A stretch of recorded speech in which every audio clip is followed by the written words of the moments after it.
एक मजबूत मुल्क की तामीर में सेहतमंद माँ और सेहतमंद बच्चे का किरदार बहुत अहम होता है, क्योंकि बच्चे ही हमारे मुल्क का मुस्तकबिल हैं। ऐसे में हामला ख्वातीन का खास ख्याल रखना बेहद जरूरी माना जाता है। हमारी सरकारें भी इस मामले में संजीदा हैं। आज़ादी के बाद भारत में जहां हर शोबे में तरक्की की कोशिश की गई, वहीं वीमेन एम्पावरमेंट पर भी जोर दिया गया, जिससे भारतीय समाज ज्यादा से ज्यादा मजबूत बन सके। इसी सिलसिले में ख्वातीन को उस वक्त राहत देने की कोशिश की गई जब वो एक बच्चे को जन्म देने वाली होती है। मैटरनिटी बेनिफिट्स एक्ट 1961 नौकरी पेशा ख्वातीन और इदारों से मुताल्लिक है। ये कानून नौकरी करने वाली ख्वातीन को माँ बनने से पहले और बाद के तय करदा दिनों तक बच्चे की देखभाल के लिए तनख्वाह के साथ छुट्टी यानी लीव विद पेमेंट का हक देता है। कानून का मकसद जच्चा और बच्चे की सेहत के लिए वक्त देना और माँ का मर्तबा कायम रखना है। सन 2016 में मोदी सरकार ने इस कानून में तरमीम करके इसे और भी ज्यादा मजबूत बना दिया है। आज भारत का शुमार हामला ख्वातीन को सबसे ज्यादा छुट्टी देने वाले मुल्कों में होता है। तरमीम के बाद 12 हफ्तों के बजाय अब हामला ख्वातीन को 26 हफ्तों की छुट्टी दी जाती है। ये कानून हर उस इदारे पर लागू होता है जहां 10 या उससे ज्यादा अफराद काम करते हैं। नाज़रीन आदाब, अपना मुल्क अपना आइन, शक्ति संविधान की। हमारे मुल्क की तरक्की में महिलाओं ने बराबर की जिम्मेदारी निभाई है। आज हर मैदान में महिलाएं पुरुषों के बराबर कंधे से कंधा मिलाकर आगे बढ़ रही हैं। चाहे एग्रीकल्चर हो या मल्टीनेशनल कंपनीज या एविएशन इंडस्ट्री हो या फिर भारतीय फौज, हर जगह महिलाओं ने अपनी ताकत का लोहा मनवाया है। लेकिन एक हकीकत यह भी है कि उन्हें घर और बाहर दोनों जगह काम करना पड़ता है। बच्चे के जन्म से लेकर उसकी परवरिश तक ये जिम्मा जो होता है, ये भी माँ एक बखूबी तरीके से निभाती है और इसीलिए माँ का दर्जा, उसका मुकाम बहुत ऊपर है। और इसी माँ को संजीदगी से लिया आज़ाद भारत की हुकूमतों ने और जजगी के दौरान ख्वातीन को राहत देने के लिए कई कानून बनाए गए। आज हम बात करेंगे मैटरनिटी बेनिफिट्स एक्ट की। आखिर क्या है ये कानून और किस तरह महिलाएं इससे फायदा हासिल कर सकती हैं, इस अहम मौजू पर बात करने के लिए आज हमारे साथ दिल्ली लीगल सर्विस अथॉरिटी से मोहतरमा एडवोकेट शीतल मिश्रा हमारे साथ हैं। आपका आज की इस पेशकश में बहुत बहुत इस्तकबाल है। आपके अलावा जो हमारे साथ लॉ के स्टूडेंट हैं वो भी मौजूद हैं, जिनके सवालों को आज की इस पेशकश में हम शामिल करेंगे। सबसे पहले मैडम, मैं आपसे जानना चाहूँगा कि जब हम बात करते हैं मैटरनिटी बेनिफिट्स की, तो इसकी ज़रूरत कब महसूस की गई देश में कि हाँ, इस दौरान औरत को एक राहत देने की ज़रूरत है? कब से ये सिलसिला शुरू हुआ? जी, एक्चुअली डिफरेंट अलग तरीके के state acts and central acts थे जिसमें मैटरनिटी बेनिफिट्स को कवर किया जाता था। बट होता ये था कि हमारे जैसे एम्प्लॉय स्टेट इंश्योरेंस एक्ट है, वो एक होता था। Then mines maternity benefit act है। तो इस तरीके के अलग अलग एक्ट्स थे। तो सरकार ने सोचा कि हमें एक सिंगल अम्ब्रेला देना चाहिए, तो उन्होंने ये मैटरनिटी बेनिफिट एक्ट इनैक्ट किया 1961 में। मतलब पहले जो थे उनमें क्राइटेरिया अलग अलग था, बेनिफिट्स अलग थे। सबकी एलिजिबिलिटी अलग थी, बेनिफिट्स अलग हो जाते थे। तो कहीं ना कहीं मतलब अगर एक महिला को एक एक्ट में बेनिफिट मिल रहा है तो दूसरे को नहीं मिलेगा। तो उन्होंने फिर एक ऐसा एक्ट बना लिया कि जिसमें सारी विमेन किसी भी नेशनल लेवल पे कवर कर सकते हैं। तो कब ये हमारे यहाँ कब कानून आया इसको लेकर? ये 1961 में। 1961 में जो कानून आया, ये क्या कहता है? ये बेसिकली इसलिए है कि देखिए, जो विमेन, जो वर्किंग विमेन हैं, उनकी जॉब्स को प्रोटेक्ट करें अगर वो मैटरनिटी लीव्स में जाती हैं। तो इसमें पहले इन्होंने किया था कि आपके 12 वीक्स तक ही आपको मैटरनिटी लीव मिलती थी। बट अभी मैटरनिटी बेनिफिट एक्ट में 2017 में अमेंडमेंट हुआ, उससे वो 12 वीक्स से 26 वीक्स तक इंक्रीज़ कर दिया पीरियड।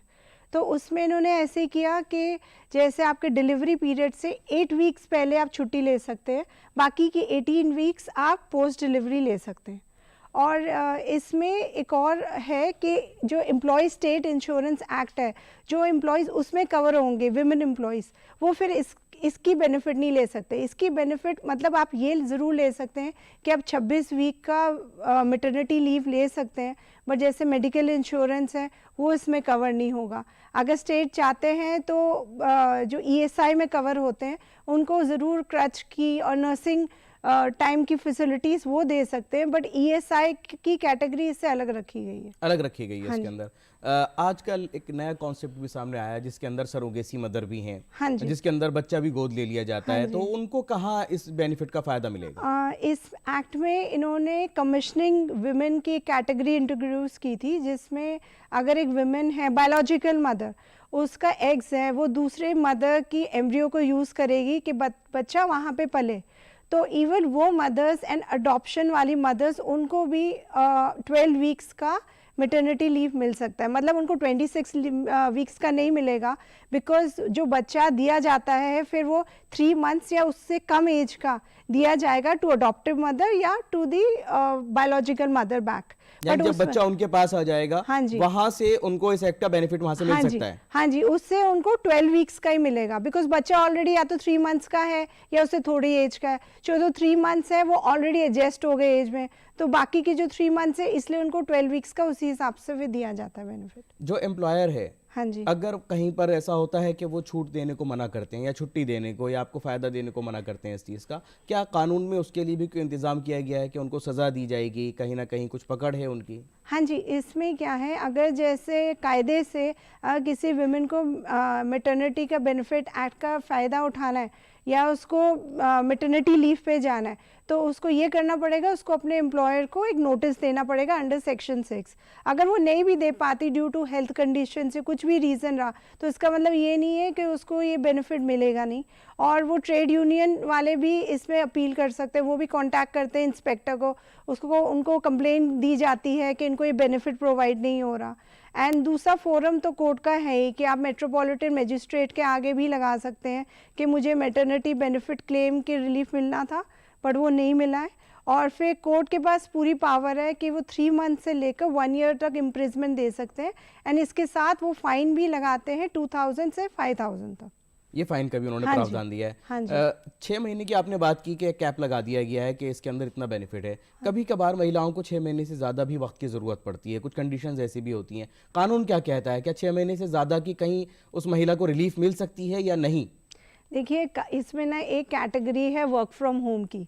वर्क फ्रॉम होम में जैसे 26 वीक्स आपके कंप्लीट हो गए, विमेन की ऐसी कंडीशन नहीं है कि वो काम पे जा सकती है, तो उसमें एम्प्लॉयर और विमेन का म्यूचुअली एग्रीमेंट होना चाहिए। मतलब कि आपको 26 वीक्स का तो बेनिफिट दे दिया एम्प्लॉयर ने, बट आपको उसके बाद का चाहिए, तो वो एक है कैटेगरी जिसमें वो अपने एम्प्लॉयर को कांटेक्ट करेगी और वो बोलेगी मुझे वर्क फ्रॉम होम करना है, तो उसके लिए आपको वो एम्प्लॉयर की भी डिस्क्रिशन है कि वो आपको और कितनी छुट्टी देता है, 1 मंथ की, 2 मंथ्स की, बट आपको 26 वीक्स की तो पूरी फिर से मिल नहीं सकती अनलेस एंड अनटिल आप कुछ ऐसे मेडिकल कंडीशंस वो दिखाते हैं। ये तो अभी तक हमने बात की ऑर्गेनाइज सेक्टर की। हमारे यहाँ एक बड़ा ही एक अनऑर्गेनाइज सेक्टर है, वहाँ पर लोग काफ़ी काम करते हैं। वहाँ किस तरह से वहाँ की महिलाएं जो वहाँ काम करती हैं उनको इससे फ़ायदा मिल सकता है? देखिए, अनऑर्गेनाइज सेक्टर्स को तो बेनिफिट नहीं है, मैं आपको बताऊं। ये ज़रूर है, देखिए जब ये एक्ट इनैक्ट हुआ था उस time MCD versus female workers act एक इस पे केस लॉ आया था जी। इसमें ये था कि उन्होंने ये कवरेज किया, उन्होंने बोला कि सिर्फ रेगुलर एम्प्लॉयज़ जो हैं वो ही कवर हो, ये ज़रूरी नहीं है। एक्ट में ये कहीं नहीं लिखा गया, जो कैजुअल लेबर वर्कर्स हैं वो भी इसमें इंक्लूड किए जा सकते हैं, बट उसमें ये ज़रूर है कि जो हमारी स्टेट है, स्टेट उस ऑर्गेनाइजेशन को, ये इस्टेब्लिशमेंट को रिकॉग्नाइज करेगी कि इसको ये मैटरनिटी बेनिफिट एक्ट का बेनिफिट मिलना चाहिए।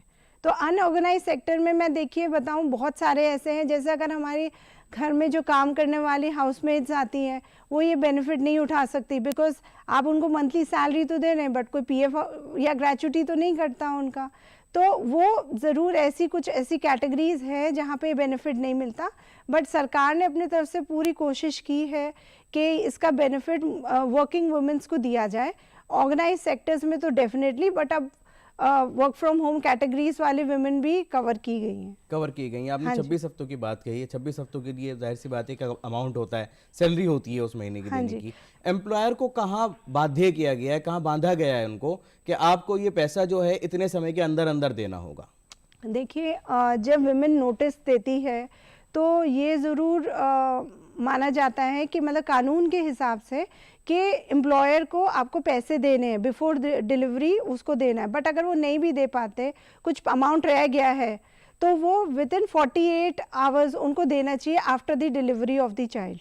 एंड अगर नहीं होता तो विमेन जो है वो ज़रूर इंस्पेक्टर को कांटेक्ट कर सकती है, उनको कंप्लेन कर सकती है। जो इंस्पेक्टर्स होते हैं वो पब्लिक सर्वेंट एक्ट जो अंडर सेक्शन 21 ऑफ आईपीसी है उसके अकॉर्डिंगली वो अपॉइंट किए जाते हैं, उनको आप ज़रूर डेफिनेटली कांटेक्ट कर सकते हैं। ट्रेड यूनियन एक्ट्स में भी जो हमारे लीडर्स होते हैं उनको भी आप कांटेक्ट कर सकते हैं। और इवन जो वॉलंटरी ऑर्गेनाइजेशंस होती हैं जो सोसाइटी रजिस्ट्रेशन एक्ट में कवर की जाती है उनको भी आप कांटेक्ट कर सकते हैं। या उनका जैसे फैमिली का कोई नॉमिनी है वो भी एम्प्लॉयर को कांटेक्ट करें, और अगर कुछ रिलीफ नहीं मिलेगा देन डेफिनेटली कोर्ट तो फोरम है ही जहाँ आप जा ही सकते हैं, जहाँ पर आप जा सकते हैं। अब कोर्ट की बात आती है तो कोर्ट जाने से पहले तैयारी पड़ती है काफ़ी। जितने हमारे लॉयर्स हैं वो कोर्सेज करते हैं। हमारे साथ आज स्टूडेंट्स हैं जो लॉ की तैयारी कर रहे हैं, उनके पास बहुत सारे सवाल हैं, आज उसको शामिल करेंगे। किसका सवाल है, क्या पूछना चाहते हैं? I am Swati Singh, student of Institute of Law and Research. As it was asked by Sir Ma'am, unorganized sectors की women, 90% of women are working under unorganized sector. The majority of the women are deprived of the benefit of the act. Is it the purpose of the act? देखिए we have to start from some point. So government has definitely taken the step that we should try to enhance and provide the benefits to the working women, but definitely it is the role of the government, they should try to capture the unorganized sector also, but the problem is that maintaining a database for unorganized sector is very difficult. It's a very difficult task. That is Even the you major and me, issue. we can't do it because there are so many sectors who are not even legally working. So they will not never approach the government कि आप हमें ये maternity benefit act के scheme में cover करिए। तो ma'am मैं आपकी वो बात से सहमत हूँ, बट गवर्नमेंट ने डेफिनेटली अपनी तरफ से कोशिश की है एक ऐसा एक्ट बनाने के लिए जहाँ पे विमेन को ये बेनिफिट दी जाए। क्या आपको लगता है आगे चल के एक ऐसा डेटा बना दिया जाएगा कहीं ना कहीं, या कोई अथॉरिटी बना दी जाएगी जहाँ वो जा करके इस बात को कह सकें? आज ये ज़रूरत महसूस होती है आपको इस कानून के तहत? देखिए सर, डेटाबेस मेंटेन करना ना एक बहुत ही डिफिकल्ट टास्क है हमारी कंट्री। इम्पॉसिबल नहीं है, बट कंट्री की पॉपुलेशन को भी देखते हुए हमें ये भी देखना है कि कितने सेक्टर्स में कौन सी इंडस्ट्री रन कर रही है, वो कितनी लीगल हैं। तो काफ़ी ज़्यादा विजिलेंस का भी काम है इसमें, हमें काफ़ी इंस्पेक्शन भी करना पड़ता है। तो जब तक ऑर्गेनाइजेशंस भी अपने आगे से उठ के नहीं आते, देखिए ऑर्गेनाइजेशंस में भी क्या है, जो भी शॉप से इस्टेब्लिशमेंट है 10 से ज़्यादा उनके यहाँ वर्कर्स हैं तो उनको डेफिनेटली इसके अंडर एक्ट के अंदर कवर किया जा सकता है। इवन अगर जैसे ऑर्गेनाइजेशन से, जैसे मैं आपको बताऊं जहाँ पे 50 से ज़्यादा लोग हैं, वो गवर्नमेंट को बोल सकती है कि हमें क्रच की फैसिलिटी चाहिए तो वो बना सकते हैं। लेकिन देखा जाए तो फाइनली उन्हीं को आगे बढ़ करके कुछ अपने बारे में कहना होगा। अगले सवाल की तरफ बढ़ेंगे। जो फाइन का अमाउंट है मैम 2000 या 5000 जो भी है मैम, ये बहुत नॉमिनल नहीं है एक एम्प्लॉयर के लिए। बट इम्प्रिजमेंट भी साथ में है ना, 3 मंथ से 1 ईयर। मैम इम्प्रिजनमेंट आज इस टाइम पर मैम ऐसे माइनर एक्ट में मैम इम्प्रिजनमेंट प्रैक्टिकली इतनी नहीं होती मैम, फाइन देकर भी कहीं ना कहीं लोगों को छोड़ दिया जाता है। जो आपको फाइन दिया गया है वो आपको इम्प्रिजमेंट के साथ है, उसमें ये नहीं बोला गया कि इम्प्रिजमेंट और फाइन, इम्प्रिजमेंट विद फाइन है। देखिए इम्प्रिजनमेंट चाहे थोड़ा ही सही हो लेकिन सजा तो सजा होती है और उससे हर कोई बचना चाहता है। तो मेरा सवाल ये है मैम कि जैसे महिलाओं को ये सुविधा दी जा रही है ये मैटरनिटी एक्ट की, उसी तरह एक फादर भी उतना ही उसे मतलब उसकी भी उतनी ही रिस्पॉन्सिबिलिटी होती है at the time of pregnancy of a women. तो क्या उनके लिए भी कोई प्रावधान बनाया गया है सरकार से या फिर आगे बनाया जाना चाहिए? जी मैडम, बड़ा अच्छा सवाल है जिसके अंदर एक जो घर का एक जिम्मेदार आदमी होता है और जो पूरी जिम्मेदारी निभाता है महिला को लाने ले जाने की सब जगह, उसके लिए वो चाहते हैं कि इसके लिए भी कहीं छूट, कोई प्रावधान ऐसा है? देखिए फादर्स तो इसमें कवर नहीं होते हैं बिकॉज ये मैटरनिटी बेनिफिट एक्ट जो है सिर्फ विमेन को ही डिफाइन करता है। CCS रूल जो है सेंट्रल गवर्नमेंट में, उसमें पैटर्निटी लीव दी जाती है फॉर 15 डेज। बट हाँ डेफिनेटली ये ज़रूर देखा जाता है कि अगर फादर हैं उनकी भी रोल्स एंड रिस्पॉन्सिबिलिटी है, बट उनको कवरेज नहीं दिया गया। अगर मैं दूसरी कंट्रीज़ की बात करूं, जैसे आइसलैंड कंट्री है, वहाँ पे आप 9 मंथ्स का मैटरनिटी भी नहीं कहते वहाँ पे पेरेंटल लीव कहा जाता है, बिकॉज वहाँ पे 3 मंथ्स दिए जाते हैं मदर को, 3 मंथ्स दिए जाते हैं फादर को, और 3 मंथ्स बोथ पेरेंट्स शेयर करते हैं। तो अगर इस तरीके का किसी तरह का प्रावधान हमारे यहाँ भी आ जाए नहीं, मैं तो I चाहूंगा कि think- सब लोग मिलकर के कोशिश करें, प्रावधान होना चाहिए हाँ जी, ताकि सब लोगों को उसकी राहत मिले। 3-3 महीने और उसके बाद 3 महीने जो है उसको शेयर करने की भी इजाजत मिल जाती है। क्योंकि सर जो मेन जो काम होता है वो मेल का ही होता है, जैसे हॉस्पिटल लेके जाना लेके आना। और अगर एक जॉइंट फैमिली में नहीं रहता एक मेल तो उसको बहुत प्रॉब्लम उसके होती लिए है, काफी क्योंकि difficult हो उनके जाता लिए एक वही एक आदमी होता है उस टाइम उपस्थित जो उनकी केयर कर सकता है और हॉस्पिटल का जो भी काम होता है। क्योंकि एक जो फीमेल होती है at the time of pregnancy वो काफ़ी वीक होती है और वो अपना खुद से ख्याल नहीं रख सकती। मैडम, जिस तरीके से न्यूक्लियर फैमिलीज बढ़ी हैं, हाँ जी, वाकई अब लगता है कि वक्त की ज़रूरत है कि इस तरह की जो लीव्स हैं ये फादर के लिए भी होनी चाहिए। जी डेफिनेटली मुझे ऐसा लगता है जैसे हम भी एक डेवलपिंग कंट्री है और अगर यहाँ पे आजकल दोनों मेल फीमेल दोनों वर्किंग हैं जी। एंड जहाँ पे हम मदर की रिस्पॉन्सिबिलिटी समझते हैं वहाँ फादर की भी इक्वली समझनी चाहिए, बिकॉज ये कहीं ना कहीं इस एक्ट से ये दिखता है कि अभी ठीक है हम विमेन के लिए काम कर रहे हैं बट एक थोड़ी से जो कहते हैं ना कि फादर्स को भी सपोर्ट मिले कि उनको भी दोनों लीव के लिए मिले। कुछ ना कुछ सपोर्ट होनी चाहिए। हाँ जी। अगले सवाल की तरफ बढ़ेंगे। मैम, ये जो एक्ट है इसमें 2 बच्चों तक का प्रावधान है जहाँ 24 महीनों वीक्स की लीव दी जाती है। तो मैम अगर किसी के उससे ज़्यादा बच्चे हों तो अगर आप- उनमें क्या प्रावधान है? अगर आप एक्ट देखेंगे, एक्ट में लिखा गया है कि विमेन के अगर 2 बच्चों से ज़्यादा होते हैं तो उसको 12 वीक्स का भी मैटरनिटी बेनिफिट मिलता है। तो मैम फिर वो उस हिसाब से कंपैरिजन इतना अच्छा नहीं मिल पाता। और मैम जैसी हमारी सोसाइटी है उसमें मेल चाइल्ड की ज़्यादा वो ध्यान दिया जाता है। अगर किसी की 2 लड़कियां हैं तो फोर्स भी किया जाता है हमारी सोसाइटी में, बहुत जगह बहुत सेक्शंस ऑफ सोसाइटी में, कि मेल चाइल्ड होना चाहिए। तो उसके लिए 3 बच्चे 4 बच्चे भी हो जाते हैं जब तक मेल चाइल्ड नहीं होता, तो उसमें वुमेन को फोर्स किया जाता है। तो उसमें उसकी हेल्थ पे भी इफेक्ट पड़ेगा अगर उसको 12 वीक्स के अंडर में रखा जाता है। तो उस हिसाब से तो ये जी मैडम। उनको प्रॉब्लम। देखिए 12 वीक्स सरकार ने इसलिए बनाए हैं क्योंकि देखिए सरकार उस तरीके से भी सोचती है कि जो पहले 2 बच्चे आपने उनके लिए भी लीव लिया है और सरकार हमेशा ये प्रमोट करती है कि 2 बच्चे होने चाहिए। मैं ये नहीं कहती कि 2 से ऊपर नहीं हो सकते, बट कहीं ना कहीं सरकार ने भी रिस्ट्रिक्शन इसलिए डाली है ताकि आपको पता हो कि 12 वीक से ज़्यादा आपको बेनिफिट मिलेगा नहीं इस एक्ट में। कहीं ये नहीं लगता कि मैडम एक एम्प्लॉयर के ऊपर आप कितना बर्डन डालेंगे, क्योंकि फाइनली देखा जाए तो वो सैलरी जो देनी है एम्प्लॉयर को ही देनी है, उसमें सरकार का तो कोई रोल नहीं है। हाँ जी, ये ज़रूर है कि जो एम्प्लॉयर है सारा बेनिफिट का जो एक्सपेंस है वो एम्प्लॉयर ही बेयर करता है। सरकार की तरफ से अब तक इस पे कंट्रीब्यूशन नहीं है, बट आने वाले टाइम में हो सकता है कि सरकार ज़रूर ये कंसीडर करे, क्योंकि अगर सरकार भी अपना कंट्रीब्यूशन करती है तो एम्प्लॉयर को भी एक मोटिवेशन मिलता है कि मैं विमेन एम्प्लॉयज़ और हायर करूँ। नहीं तो क्या होता है कि अगर वो मैरिड वुमेन हायर करते हैं उनको भी कहीं ना कहीं दिमाग में रहता है कि ये भी एक एक्सपेंस है जो आने वाले टाइम में हमें देना पड़ेगा। तो अगर सरकार का कंट्रीब्यूशन रहता है तो एम्प्लॉयर को भी बेनिफिट है एंड एम्प्लॉयज़ भी मोटिवेट होते हैं। हाँ, तो इसलिए बहुत ज़रूरी हो जाता है कि हमें वो जो एक एम्प्लॉयर की तरफ एक रिस्पॉन्सिबिलिटी जा रही है उसका भी ध्यान रखना है कि इधर आप बच्चे आपके बढ़ते रहें और खर्चा वो बर्दाश्त करता रहे। आप वकील हैं पेशे से, क्या कोर्ट में इस तरह के कुछ डिस्प्यूट आते हैं कि जहाँ पर उनको क्लेम नहीं मिला हो या उनको ये बेनिफिट्स नहीं दिए गए एम्प्लॉयर की तरफ से? रियलिटी क्या है? देखिए रियलिटी ये है कि सरकार ने हर एक एक्ट के लिए फोरम्स बना रखे हैं। यहाँ भी देखिए इंस्पेक्टर का एक फोरम है कि आप इंस्पेक्टर को कंप्लेन कर सकते हैं। इंस्पेक्टर का ये रोल होता है, वो इंक्वायरी करते हैं, वो इनका जो मास्टर रोल कैलेंडर होता है, जो रजिस्टर मेंटेन करते हैं, उसको वो इंस्पेक्ट करते हैं। वो देखते हैं कितनी प्रेग्नेंट वुमेन्स को आपने हायर किया, कब से वो छुट्टी पे गई। डेफिनेटली उनके पास पावर है।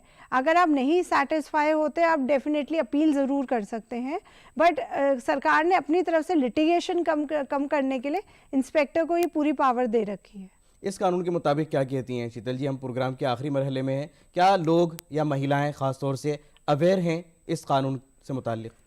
हाँ देखिए, मुझे ऐसा लगता है कि थोड़ा इसमें अवेयरनेस और ज़रूरी है। स्पेशली जैसे गवर्नमेंट की बहुत सारी ऐसे फोरम्स है जहाँ पे वो अवेयरनेस कैंपेन चला सकते हैं, मीडिया कैंपेन चला सकते हैं। तो विमेन को ये अवेयरनेस होनी चाहिए। एम्प्लॉयर भी जब हायर करते हैं किसी विमेन एम्प्लॉय को तो उनको ये बताना ज़रूरी है कि आपको ये बेनिफिट मिलेगा। बट कहीं ना कहीं देखिए चूक हो जाती है, एम्प्लॉयर भी नहीं बताते, बट अवेयरनेस प्रोग्राम डेफिनेटली इस लाइन पे बहुत ज़रूरी है। 6 महीने की आपने बात की, क्या महिला को जो प्रेग्नेंट है उसको यह हक हासिल होता है कि वो अपनी छुट्टियों को आगे पीछे कर सकती है, या यही कंडीशन है कि 3 महीने पहले मिलेगी और 3 महीने बाद में मिलेगी? देखिए रूल यही कहता है कि 8 weeks before delivery and 18 weeks उसके बाद, बाकी आप 26 वीक अगर लेना चाहे बाद में भी ले सकते हैं। बिकॉज कई ऐसे विमेन होती हैं कि वो 9 मंथ्स तक काम कर लेती हैं, उनको प्रॉब्लम नहीं आती। मुझे ऐसे भी लगता है कि अगर एम्प्लॉयर की तरफ से भी थोड़े फ्लेक्सिबल वर्किंग टाइमिंग्स अलाउ कर दी जाए वो प्रेग्नेंट वुमेन के लिए, तो वो इतनी छुट्टियां फिर लेंगी नहीं। इसमें एक और प्रावधान ये भी है कि देखिए अगर कहीं मिसकैरेज हो जाता है या कहीं पे कुछ इलनेस हो जाती है ड्यू टू प्रेगनेंसी, तो उसका भी क्लेम इनको मिलता है विमेन एम्प्लॉयज़ को। आपने मिसकैरेज की बात की, लेकिन अगर कुछ लोग खुद से ही अबॉर्शन करवाते हैं, हाँ जी, उस कंडीशन में क्या रहेगा? नहीं देखिए जो विलफुल मिसकैरेज होता है, जैसे जानबूझ के उन्होंने खुद करा, वो इसमें कवर नहीं होगा। बिकॉज वो कहीं ना कहीं वैसे ही एक पेनलाइज्ड है हमारे आईपीसी में, तो वो इसमें कवरेज में नहीं है। But due to any medical condition अगर मिसकैरेज हो जाता है तो आप ज़रूर इसका बेनिफिट इस एक्ट के अंडर ले सकते हैं। ले सकते हैं। हाँ। आज की इस पेशकश में हमने बात की मैटरनिटी बेनिफिट की, इसमें क्या क्या फ़ायदे आपके कानून के तहत मिल सकते हैं। उम्मीद है कि आज की इस पेशकश से आपने ज़रूर कुछ ना कुछ जानकारी हासिल की होगी, आप कहीं ना कहीं कुछ ना कुछ अवेयर हुए होंगे इस ताल्लुक़ से। मैं अपनी आज की जो हमारी एक्सपर्ट हैं शीतल जी का बहुत शुक्रगुजार हूँ, तमाम स्टूडेंट्स का बहुत शुक्रगुजार हूँ कि आपने आज की इस पेशकश में शिरकत की, आपने हिस्सा लिया इसके अंदर। और अपने हमारे जो नाज़रीन हैं उनसे भी कहना चाहूँगा कि आप भी अपने राय मशवरे आज की इस पेशकश से मुताल्लिक़ हमें ईमेल कर सकते हैं। आज की इस पेशकश को हम यहीं मुकम्मल करेंगे। आपको छोड़े जाते हैं कानून से मुताल्लिक़ कुछ अहम मालूमात के साथ। हम फिर हाजिर होंगे किसी अलग और ख़ास मौजू पर। तब तक के लिए इजाज़त दीजिए। आदाब।